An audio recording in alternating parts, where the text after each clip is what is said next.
My name is Lane, and I'm 31 years old now. But 13 years ago, I was standing in my valedictorian gown while my parents drove away from the bus station, leaving me with $69 in a backpack. "Good luck out there," were my mom's final words as they abandoned me on graduation day.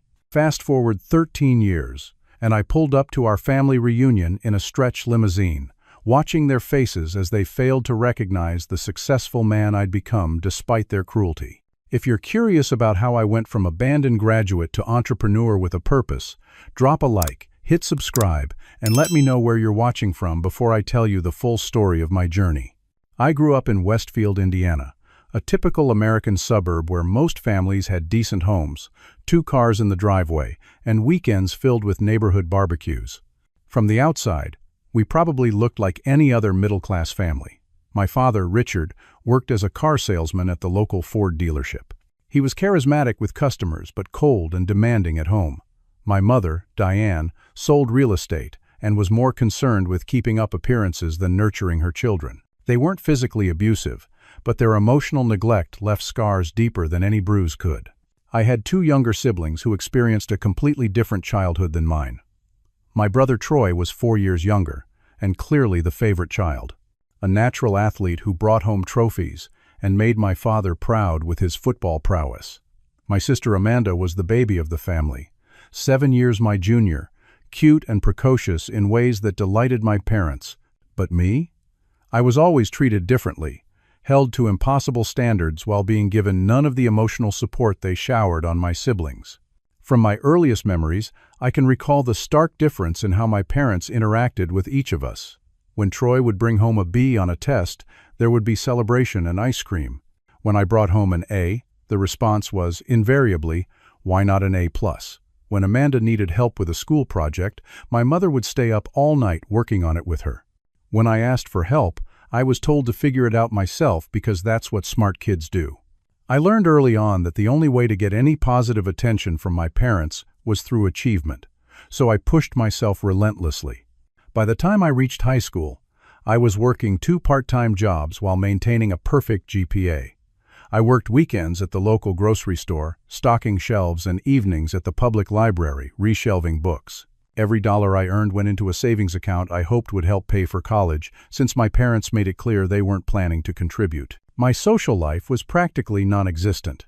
While other teenagers were going to football games, parties, and dances, I was either working, studying, or participating in academic competitions that might look good on college applications. I had a few acquaintances, but no real friends. How could I? I never had time to nurture friendships, and I couldn't invite people to my house where the emotional temperature was always below freezing. Despite all my efforts, the approval I sought remained elusive. When I won the state debating championship, my parents skipped the ceremony because Troy had a regular season football game. When I was accepted to all 7 colleges I applied to, my mother's first question was about scholarship money, not congratulations. There was one incident when I was 16 that should have shown me exactly where I stood in my family's hierarchy of importance. I had been having severe abdominal pain for days, but kept it to myself because I knew complaining wasn't tolerated in our house. One Friday night, the pain became unbearable, and I finally told my parents I needed to go to the emergency room. It was the same night as one of Troy's big football games. They actually debated for 15 minutes about which parent should miss the game to take me to the hospital. In the end, my mother drove me, complained about the wait time, and then spent the entire time on the phone getting updates about the game. When it turned out I needed emergency appendectomy surgery, her primary concern was whether I'd be able to work my shifts that weekend or if she'd have to drive Troy to his activities instead. Despite all this, I maintained hope that my achievements would eventually earn their love and respect. I poured everything into academics, graduating at the top of my class and earning a partial scholarship to Indiana State University.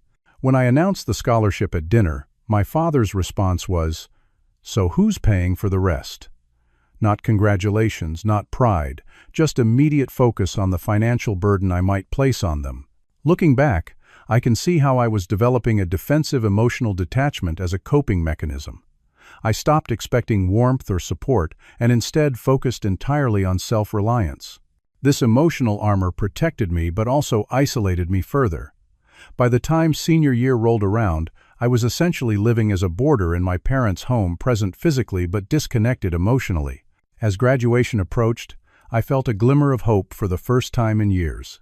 College represented freedom, a chance to start fresh somewhere new where people wouldn't compare me unfavorably to my golden boy brother or adorable sister.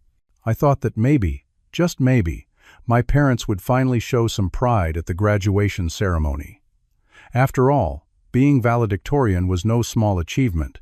I spent weeks writing and rewriting my speech, naively believing that the perfect words might finally unlock the parental approval I'd been seeking my entire life. I had no idea that graduation day wouldn't mark the beginning of my adult life as I'd planned, but rather an abrupt and cruel ejection from the only family I'd ever known.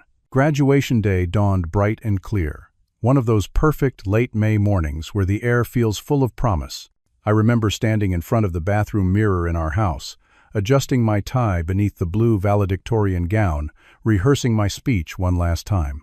My mother knocked on the door, telling me we needed to leave soon to get good seats for my parents and siblings. There was something different in her voice, an unusual cheerfulness that I mistook for pride. The ceremony was held on the football field of our high school.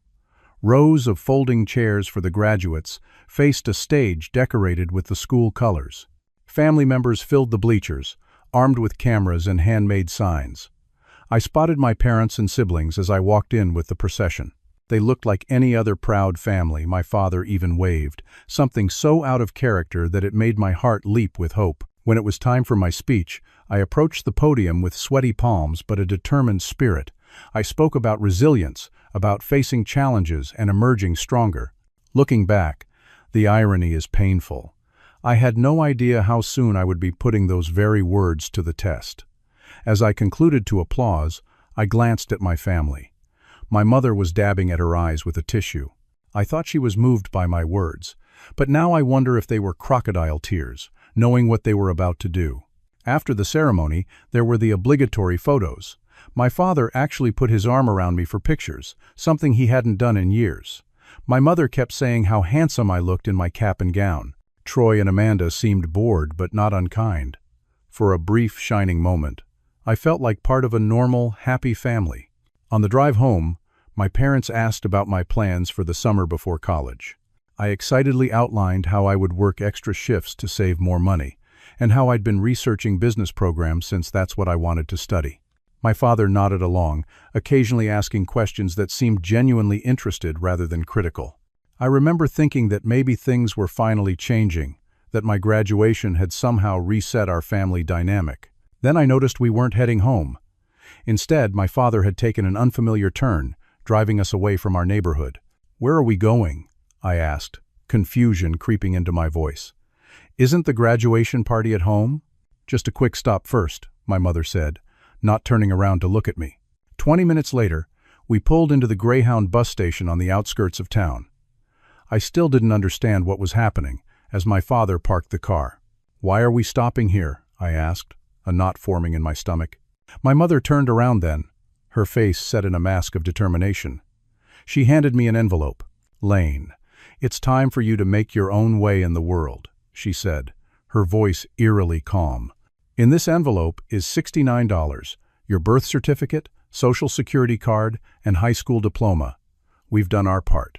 I stared at the envelope in complete shock, unable to process her words. "What are you talking about?" I finally managed to ask. "We're supposed to be having my graduation party. I'm starting college in August." My father cleared his throat. "We've done our legal obligation. You're an adult now, and it's time for you to stand on your own 2 feet. "You can't be serious," I said, my voice rising with panic. "I have nowhere to go. All my things are at home." "Your backpack is in the trunk," my mother replied. We packed some clothes and basic necessities. My father popped the trunk and got out, retrieving my school backpack, which looked strangely bulky. He placed it on the curb outside the bus station.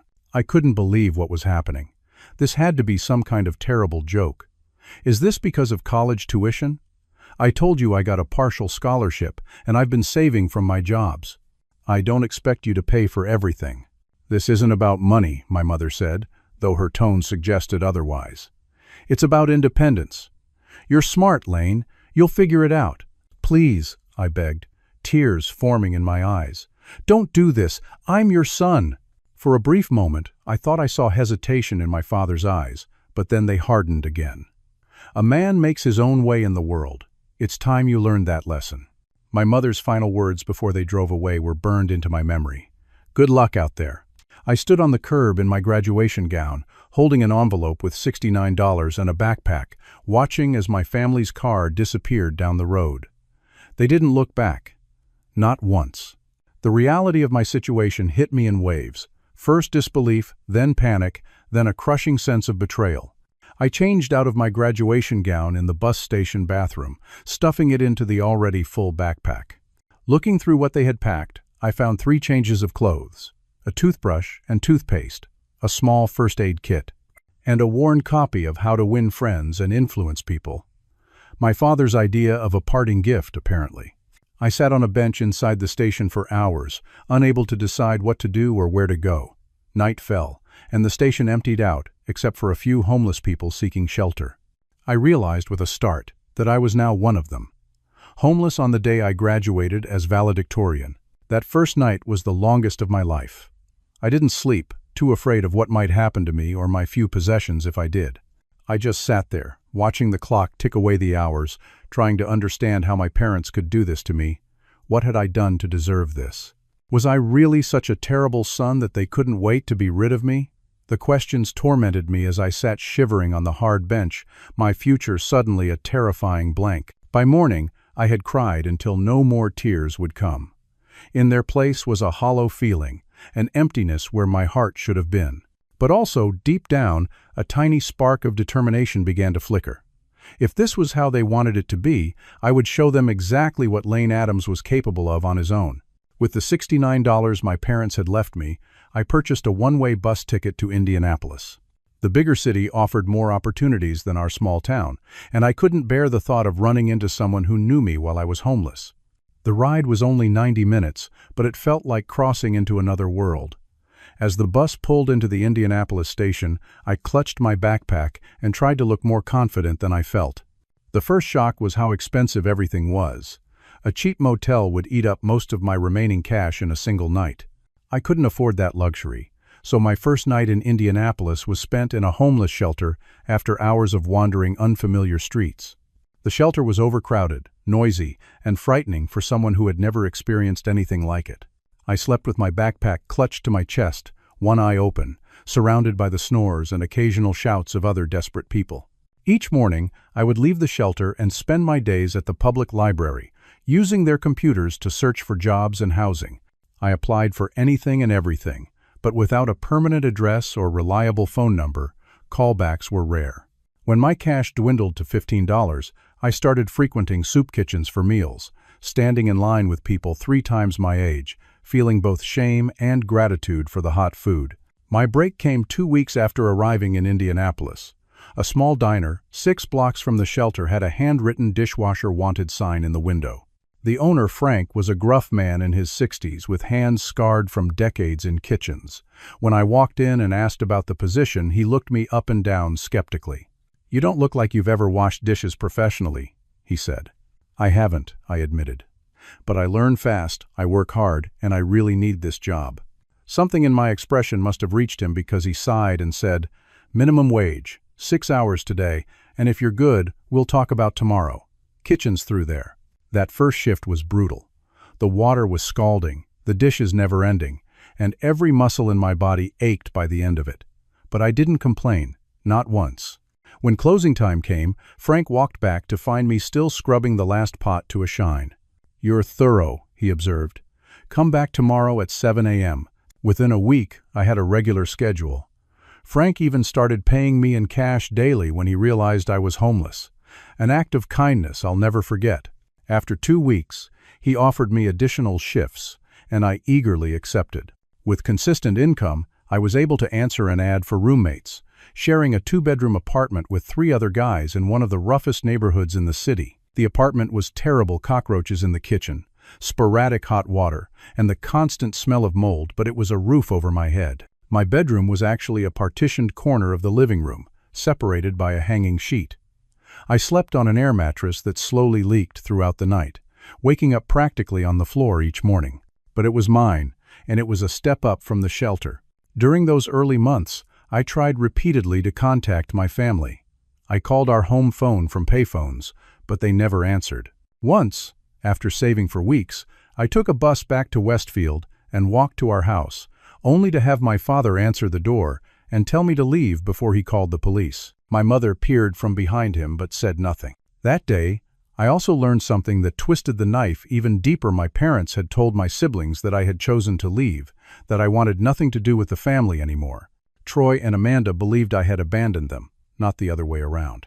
Despite working 60 to 70 hours per week at the diner, I enrolled in evening classes at the community college.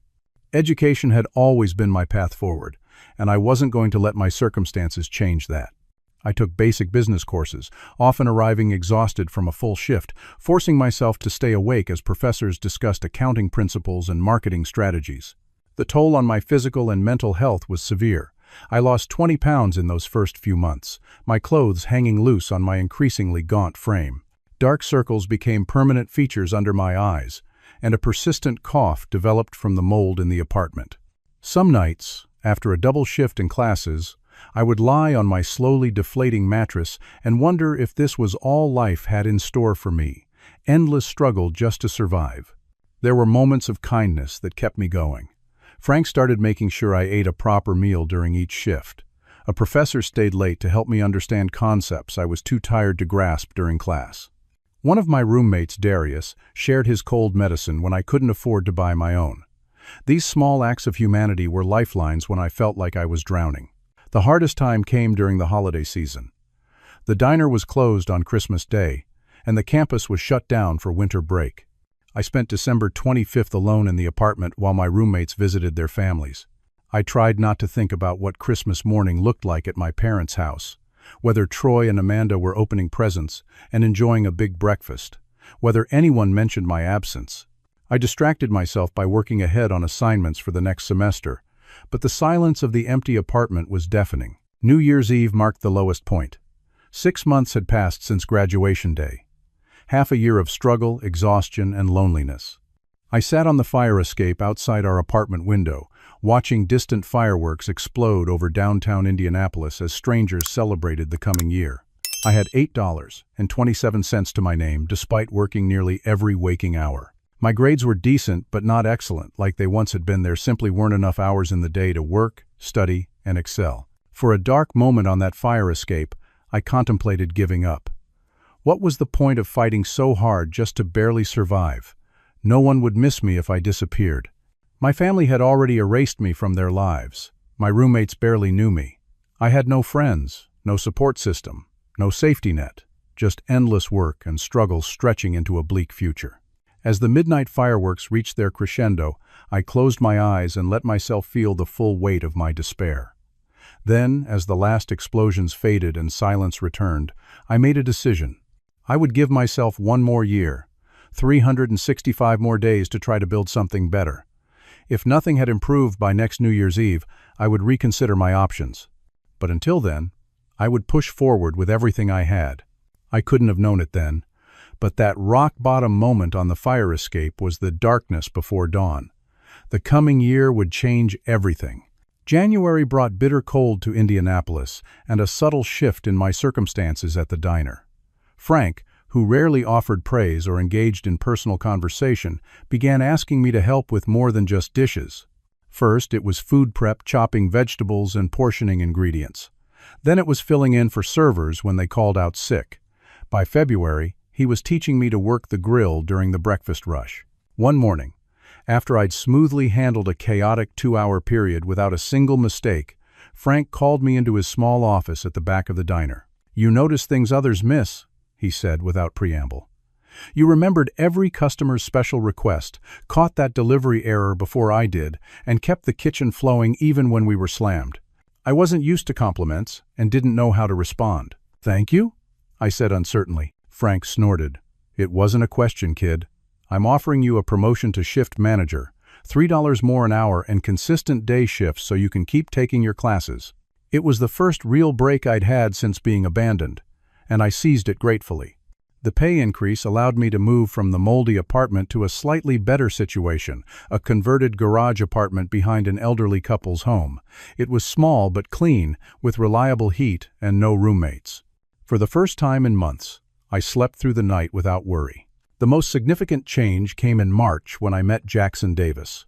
He was a regular at the diner, always sitting at the counter with his laptop open, drinking black coffee and eating the same breakfast, 2 eggs over easy, wheat toast, no butter. Jackson owned a small but growing tech company specializing in inventory management software. We'd exchanged pleasantries for weeks until one particularly slow afternoon when he asked about the textbook I was studying during my break. "Business Analytics?" he read from the cover. "Community college?" I nodded, slightly embarrassed. Working toward a business degree, one class at a time. Instead of the dismissive response I expected, Jackson closed his laptop and turned fully toward me. "Tell me why business interests you." That simple question launched a conversation that lasted hours, continuing even after my break ended as I worked the counter and checked on other customers. I explained my fascination with efficient systems, my natural ability with numbers, and my belief that good business could create value for everyone involved. He listened intently, occasionally asking pointed questions that revealed his own expertise. Before leaving that day, Jackson handed me his business card. "We have an internship program. Not glamorous, mostly data entry and administrative work, but it pays, and you'd learn a lot. Think about it." The internship offer created a new challenge: how to balance my manager position at the diner with this opportunity.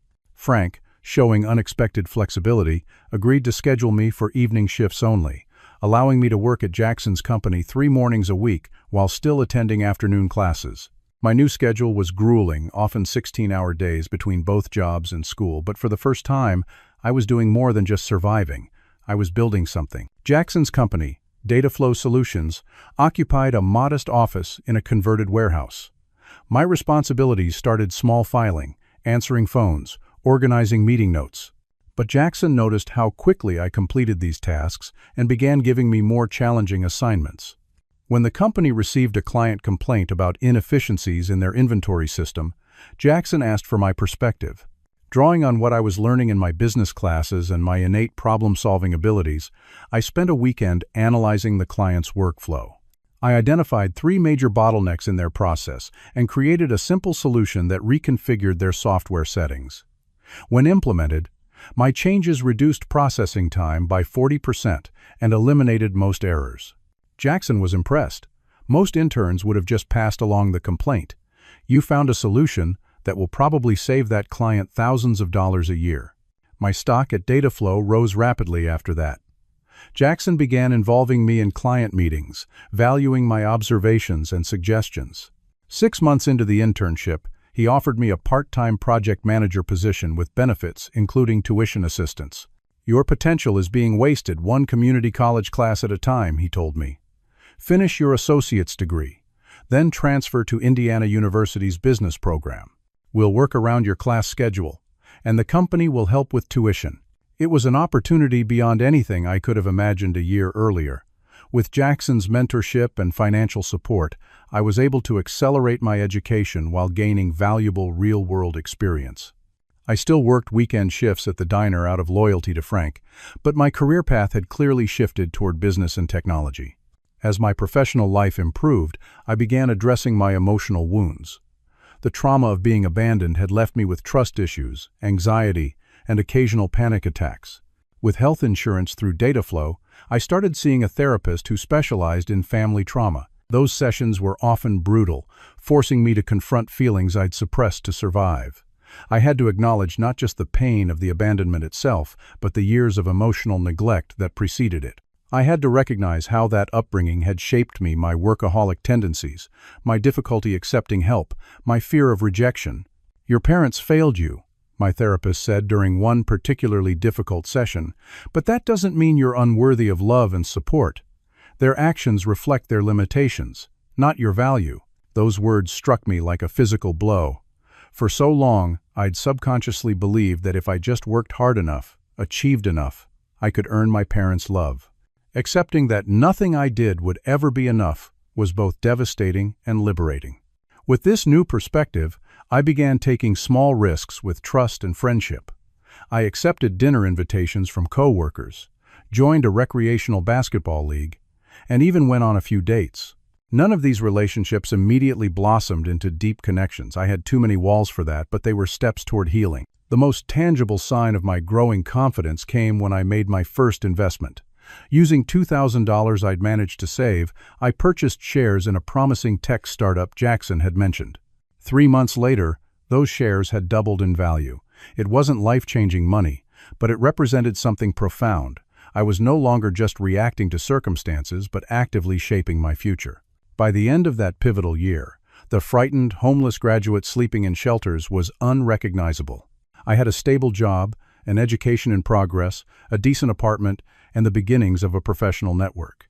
The panic attacks that once plagued me weekly now came only during times of extreme stress. I'd begun to build a life that wasn't defined by what I'd lost, but by what I was creating. On New Year's Eve, 1 year after my lowest moment on that rusty fire escape, I stood on the balcony of my new apartment, watching the same downtown fireworks display. But this time, I watched with a glass of champagne in hand and hope in my heart. The promise I'd made to myself had been kept. Things had improved dramatically, and I was just getting started. The years that followed marked a period of exponential growth, both professionally and personally. I completed my associate's degree with high honors and transferred to Indiana University's Kelley School of Business, one of the top-ranked programs in the country. Thanks to a combination of scholarships, Dataflow's tuition assistance, and my own savings, I graduated with a bachelor's degree in business administration with minimal debt. Throughout my studies, I continued working at Dataflow, taking on increasing responsibility. By my senior year of college, I was managing a team of 5 and overseeing client relationships worth over $1 million annually. Jackson became more than a boss. He was my mentor and eventually my friend. He introduced me to industry contacts, brought me to conferences, and constantly pushed me to think bigger. "You have a natural talent for seeing the gaps in systems and processes," he told me during my performance review after graduation. "But more importantly, you understand people and what motivates them. That combination is rare and valuable." It was during that same meeting that Jackson made an unexpected proposal. "I'm planning to launch a new startup focusing on supply chain optimization for small businesses. I want you as my partner, not just an employee. 20% equity to start, with the opportunity to earn more based on performance." At 23 years old, I became co-founder of SupplyLink, a venture separate from but complementary to Dataflow. We started small, working evenings and weekends out of Jackson's home office while maintaining our day jobs. The business plan I developed targeted an underserved market, small to medium manufacturers who couldn't afford the enterprise solutions designed for larger corporations. Our first year was challenging. We pitched to 17 different investors and were rejected 15 times. Each rejection was painful, but I developed resilience from far worse circumstances. Instead of giving up, we refined our approach, narrowed our target market, and strengthened our value proposition. The 16th pitch landed us our first round of funding, $300,000, to build a minimum viable product and secure initial clients. We rented a small office space, hired 2 developers, and worked around the clock to create our software platform. 6 months later, we launched with 5 clients willing to take a chance on our unproven solution. The results exceeded even our optimistic projections. Our system reduced their inventory costs by an average of 27% while improving fulfillment times. Word spread quickly in the manufacturing community, and by the end of our first year in full operation, we had 28 clients and were breaking even financially. I approached leadership with the lessons learned from my childhood, treating people with respect, acknowledging contributions, and creating an environment where everyone felt valued. Our company culture became one of our strongest selling points when recruiting talent. People wanted to work at SupplyLink because they knew they would be appreciated. The growing success allowed me to purchase my first real home at 25, a modest 2-bedroom condo in a nice neighborhood. After years of precarious housing, from homeless shelters to rundown apartments, having a place that was truly mine felt miraculous. I remember sitting alone on the floor of the empty living room after closing, keys in hand, overwhelmed by how far I had come. SupplyLink continued to grow steadily over the next 5 years.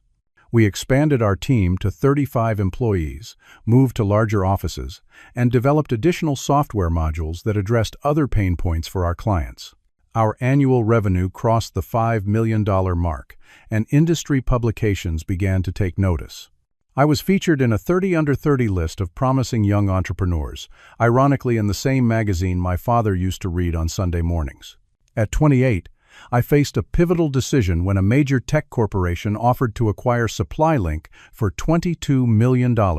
Jackson was ready to sell, eager to enjoy the fruits of our labor, and perhaps start something new. I was torn proud of what we had built, but aware that it could grow even larger with the resources of a major corporation behind it. After weeks of negotiation, we agreed to the acquisition with conditions that protected our team's jobs and our core business approach. My personal share of the proceeds was just over $5 million after taxes, a sum that would have been unimaginable to the 18-year-old abandoned at a bus station with $69. Rather than retiring or taking time off, I immediately launched into new ventures. I invested in promising startups, became an angel investor for young entrepreneurs from disadvantaged backgrounds, and started a consulting practice helping established companies modernize their operations. My work ethic remained relentless. I still routinely worked 12-hour days, took calls on weekends, and studied industry trends in my limited free time. From the outside, my life looked like an unqualified success story. I drove an expensive car, wore tailored suits, and had accumulated enough wealth to never worry about basic needs again. I was invited to speak at business schools and industry conferences. Former classmates who had ignored me during my struggling years now sent LinkedIn connection requests and coffee meeting invitations. But beneath the veneer of success, there remained an emptiness I couldn't quite fill. My therapy sessions had become less frequent, but continued to reveal how deeply the abandonment had affected me. I struggled with insomnia, often lying awake in my luxurious king-sized bed, wondering if my parents ever thought about me. Had they seen the magazine features? Did they know about the acquisition? Did they regret their decision? Or were they glad to be rid of me? Despite my best efforts to move forward, I still occasionally checked social media for glimpses of my family's lives. I never reached out or made my presence known, but I observed from a distance. Troy had followed in our father's footsteps, becoming a car salesman at the same Ford dealership. He was married with 2 children now. Amanda had graduated college and become an elementary school teacher. My parents still lived in the same house, still posted photos of family gatherings and holidays. There were no pictures of me, no mentions of my name, as if I had never existed. They had erased me so completely that sometimes I wondered if I had imagined my first 18 years. The only proof was the lingering pain that success and wealth couldn't erase. As my 30th birthday approached, I realized that despite all my external achievements, I had not found peace. The abandoned boy still lived inside the successful man, wounded and angry and longing for closure. That realization set me on a path that would eventually lead back to where it all began, but on very different terms. It happened on an ordinary Tuesday evening in April, nearly 13 years after my abandonment. I was mindlessly scrolling through social media after a long day of meetings when a post from my brother Troy appeared in my feed. I rarely checked his profile anymore, but something made me pause. "Getting excited for the big family reunion next month," he had written. "First time the entire Addams clan will be together in years. Mom and Dad are going all out for their 35th wedding anniversary." Attached was a photo of an invitation with details, date, time, and location. The reunion would be held at a banquet hall in our hometown, a celebration of my parents' marriage and the extended family connections. My heart pounded as I stared at the screen. The entire Addams clan. Except me, of course. I wasn't family anymore. I hadn't been for 13 years. For days, I couldn't stop thinking about the reunion. The thought of all of them together, celebrating as if nothing was wrong, as if they hadn't thrown away their eldest son like garbage, made me alternately furious and despondent. I lost focus in meetings, snapped at colleagues, and returned to the insomnia that had plagued my early years of independence. At my next therapy session, I brought up the discovery. "I keep fantasizing about showing up," I admitted. "Sometimes I imagine confronting them, making a scene, forcing them to acknowledge what they did. Other times I imagine walking in looking successful and happy, making them regret losing me. It's consuming me. My therapist, Dr. Gabrielle Martinez, listened carefully before responding. These fantasies are understandable. You never had closure, but I'm concerned about what you're hoping to achieve. What would a successful confrontation look like to you? I hadn't really considered that question. What did I want? Revenge? Apologies? Recognition? Reconciliation? Each possibility carried its own emotional complications. I don't know, I finally answered. Part of me wants them to suffer like I did. Another part just wants to know why. Why did they do it? Was I really such a terrible son? Those are valid questions, Dr. Martinez said, but are you prepared for answers that might not satisfy you? They may not have the insight to explain their actions in a way that makes sense or brings you peace.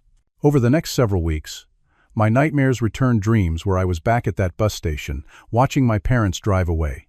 I'd wake up in a cold sweat, the abandonment feeling as fresh as it had 13 years ago. The thought of the reunion had reopened wounds I thought had at least partially healed. During this tumultuous period, I confided in my friend Maya, one of the few people who knew my full story. We had met at a business conference 3 years earlier and developed a friendship based on mutual respect and shared experiences of family dysfunction, though hers was less extreme. I think you should go, she said when I explained my conflicted feelings about the reunion, not for them, but for you. You've been carrying this weight for 13 years. Maybe seeing them as they truly are, not the powerful figures who controlled your childhood, but just flawed. Ordinary people will help you finally put it to rest. Her words resonated with me. I had built my parents into mythic figures in my mind, cruel and all-powerful. Perhaps confronting the reality of them would diminish their hold over me. If I do this, I said, I want to make an entrance they won't forget. The plan came together over the following days. I would attend the reunion, but on my terms. I reserved a stretch limousine, the kind used for celebrity events and prom nights. I purchased a new suit from the most exclusive men's shop in Indianapolis, custom-tailored Italian wool in charcoal gray with subtle blue pinstripes, paired with handmade shoes and a silk tie. I got an expensive haircut and a professional shave. Every detail was designed to present the image of success and confidence. The psychological preparation was more difficult. I worked with Dr. Martinez on grounding techniques to manage anxiety and practiced what I would say when face-to-face with my parents. We role-played various scenarios, preparing for different reactions they might have. Remember, you control how long you stay and how much you engage, she emphasized. You can walk away at any point. This is about your closure, not their feelings. As the day approached, my determination wavered several times. Once, I got as far as calling to cancel the limousine before hanging up without speaking. The night before the reunion, I barely slept, cycling through emotions ranging from righteous anger to paralyzing fear. The morning of the reunion dawned clear and warm, much like my graduation day had been 13 years earlier. I dressed carefully, checking my appearance repeatedly. The man in the mirror looked nothing like the abandoned boy in the graduation gown. I was taller now, filled out with the muscle that comes from regular workouts, my face more angular and mature. I had grown a short, neatly trimmed beard that further changed my appearance. Would they even recognize me? The 2-hour drive from Indianapolis to Westfield felt surreal. As the limousine glided along the highway, I watched familiar landmarks pass by the water tower with the high school mascot painted on it, the mall where I'd worked one Christmas season, the park where I'd studied under trees when the house was too tense. Every mile brought back memories both good and bad. When we reached the outskirts of Westfield, my anxiety peaked. My hands trembled slightly, and my mouth went dry. I considered telling the driver to turn around, to take me back to the safe, successful life I'd built far from here. What if this only reopened wounds that would never heal? "We're about 5 minutes out, sir," the driver announced, breaking into my thoughts. I took a deep breath, remembering the techniques Dr. Martinez had taught me. 5 things I could see. The leather seats, my polished shoes, the passing trees, the blue sky, my own steady hands. 4 things I could touch. The smooth fabric of my suit, the cool window glass, the printed invitation in my pocket, the door handle. 3 things I could hear. The purr of the engine, the soft music from the stereo, my own heartbeat slowing. 2 things I could smell, the new leather, my cologne. 1 thing I could taste, mint from the breath freshener I'd taken earlier. By the time we pulled into the parking lot of the banquet hall, I had regained my composure. Through the tinted windows, I could see a gathering of perhaps 50 people on the outdoor patio. Family members I hadn't seen in over a decade. Some I barely recognized, others immediately familiar. And there, at the center of a small group, stood my parents. They looked older, of course, my father's hair now completely gray, my mother's face lined but essentially unchanged. "Wait here," I instructed the driver. "I may not stay long." With one final deep breath, I opened the door and stepped out into the warm May sunshine. The conversation nearest me faltered as people noticed the unexpected limousine and the well-dressed stranger emerging from it. I straightened my tie, squared my shoulders, and walked purposefully toward the gathering. No one recognized me at first. I received curious glances as I approached, but no signs of recognition.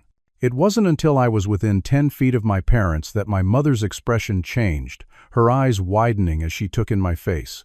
"Hello, Mom." "Dad," I said, my voice steady despite the hurricane of emotions inside me. "It's been a while." A profound silence fell over the gathering. My mother's champagne glass slipped from her fingers, shattering on the patio stones. My father's face drained of color, his mouth opening and closing without producing sound. Around us, relatives looked confused, glancing between us with questioning expressions. "Lane?" my mother finally whispered, her voice barely audible. "Is that really you?" "In the flesh," I replied, maintaining eye contact. "I heard there was a family reunion. Thought I'd stop by, seeing as I'm technically still in Adams." My father was the first to recover, smoothing his expression and stepping forward with an outstretched hand, as if we were business acquaintances at a networking event. "Lane, this is unexpected. You look successful." His voice carried a forced joviality that rang hollow. I looked at his hand but didn't take it. 13 years is a long time to go without so much as a phone call, Dad. I think we're past handshakes. The awkwardness was palpable. Relatives were whispering now, some clearly recognizing me, others still confused.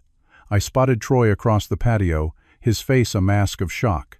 Amanda stood frozen beside him, her hand covering her mouth. "Perhaps we should speak privately," my mother suggested, her social instincts kicking in as she glanced nervously at the watching crowd.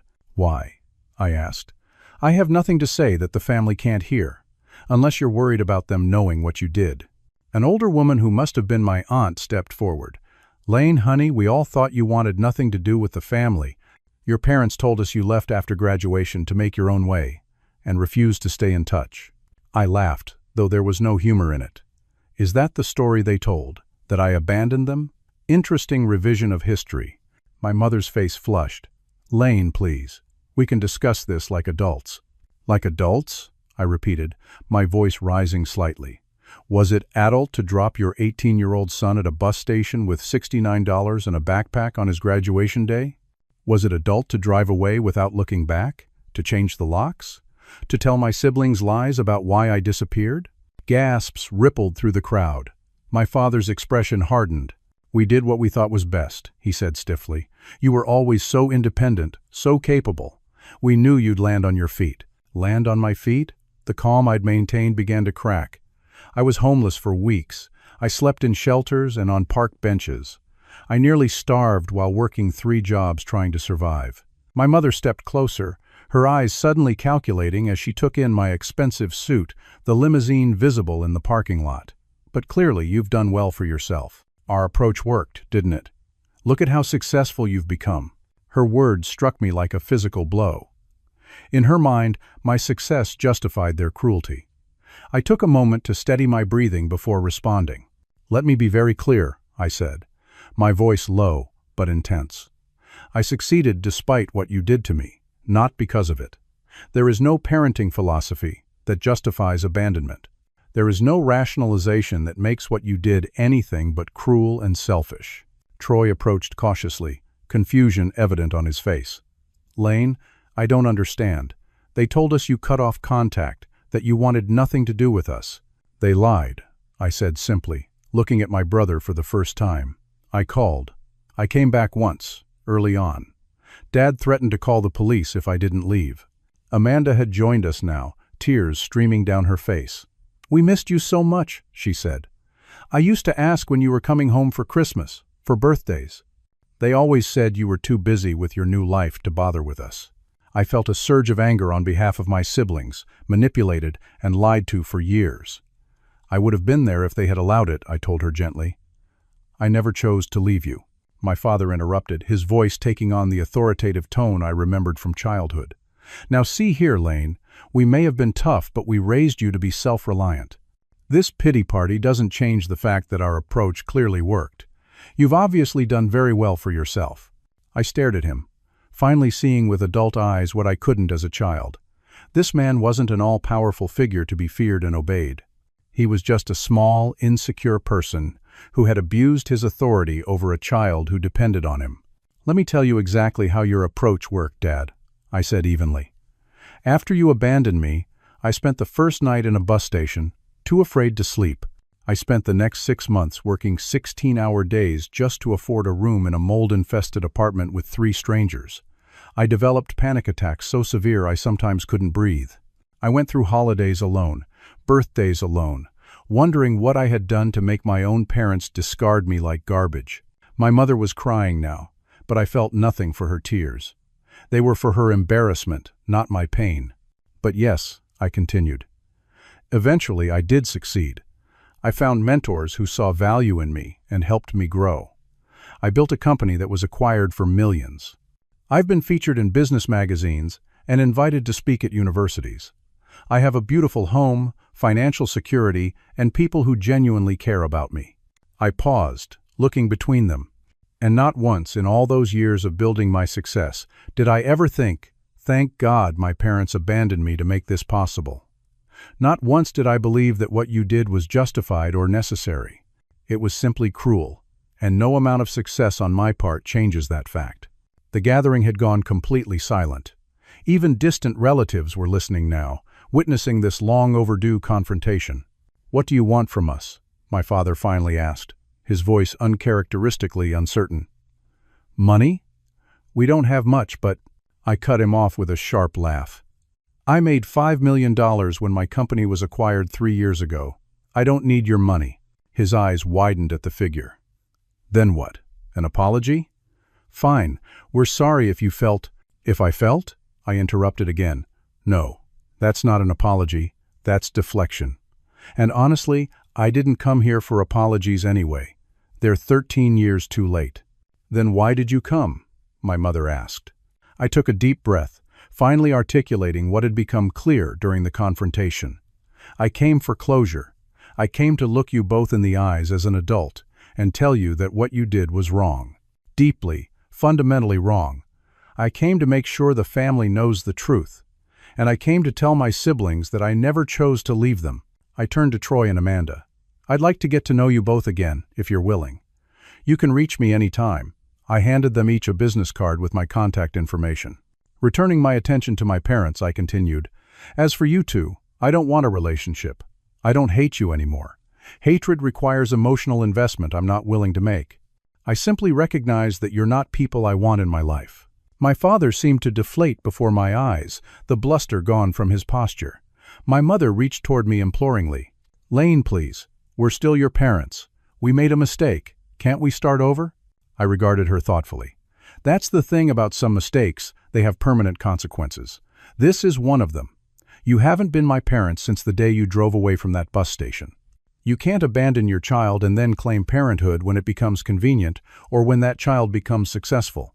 With that, I felt a profound shift inside me, the weight I had carried for 13 years beginning to lift. I had said my piece, looked them in the eyes as equals rather than as the frightened boy they had discarded. Whatever their flaws and limitations, they no longer had power over me. "I wish you both well," I said, and I meant it. "I hope you find peace with your choices. But my life and my future are my own, built without you and continuing without you." I turned to leave, then paused to address my extended family. "It was nice to see all of you again. I'm sorry it had to be under these circumstances." As I walked back toward the waiting limousine, I heard footsteps behind me. Turning, I saw Amanda running to catch up, Troy following more slowly behind her. "Please don't disappear again," she said, tears still streaking her face. "Even if you don't want anything to do with them, we just found you again." I hugged her for the first time in 13 years. I promise.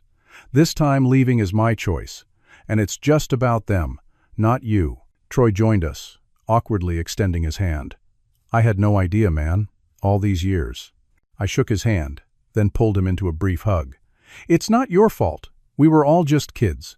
We exchanged promises to meet soon, separate from our parents. Then I continued to the limousine, climbing in without looking back at the shattered family gathering. As the car pulled away, I called Maya. "It's done," I said when she answered. "Are you okay?" she asked, concern evident in her voice. I considered the question, taking stock of my emotional state. I think I will be. For the first time in 13 years, I think I really will be. In the weeks and months that followed, I began rebuilding relationships with my siblings. It was awkward at first, navigating the lost years and the different perspectives we had on our childhood. But slowly, genuine connections formed. I became an uncle to Troy's children, a friend to Amanda as she navigated her career challenges. My parents made several attempts to contact me, sending emails and even a handwritten letter that I returned unopened. Eventually, they stopped trying, accepting the boundary I had established. The most profound change, however, was internal. The nightmares that had plagued me for years became less frequent, then rare, then finally stopped altogether. The constant background anxiety that had been my companion since abandonment began to fade. I found myself able to trust more deeply, to connect more authentically with others. I channeled my experience into positive action, establishing a foundation that provided scholarships and mentorship for young people aging out of foster care or facing family estrangement. I knew firsthand how difficult it was to build a life without support, and I wanted to be the help I had needed at 18. 1 year after the confrontation, I revisited the bus station where my journey had begun. It had been renovated, hardly recognizable from the dingy building where I had spent that first desperate night. I sat on a bench outside, watching buses arrive and depart, people embracing in welcome or farewell. In that ordinary place where extraordinary pain had once overwhelmed me, I felt a sense of peace I hadn't known was possible. The abandoned boy had survived, had thrived, had finally confronted his past, and found liberation not in revenge, but in truth and boundaries. I had learned that family isn't just about blood, but about who chooses to stand beside you when life is at its darkest. I had discovered strength I never knew I possessed. And most importantly, I had found that even the deepest wounds can heal when given proper care and time. My story began with abandonment, but it wouldn't end there. The future stretched before me, unwritten and full of possibility. Whatever came next would be entirely my choice, my path, my life reclaimed and rebuilt on my own terms. Have you ever had to set boundaries with toxic family members? How did you find the strength to stand up for yourself when it mattered most? Your stories of resilience mean so much to this community. Please like this video if my journey resonated with you, subscribe for more real-life stories of overcoming adversity, and share with someone who might need to hear that they can survive even the most painful rejections. Remember, your worth isn't determined by those who failed to see it, but by the strength you find when tested. Thank you for listening to my story.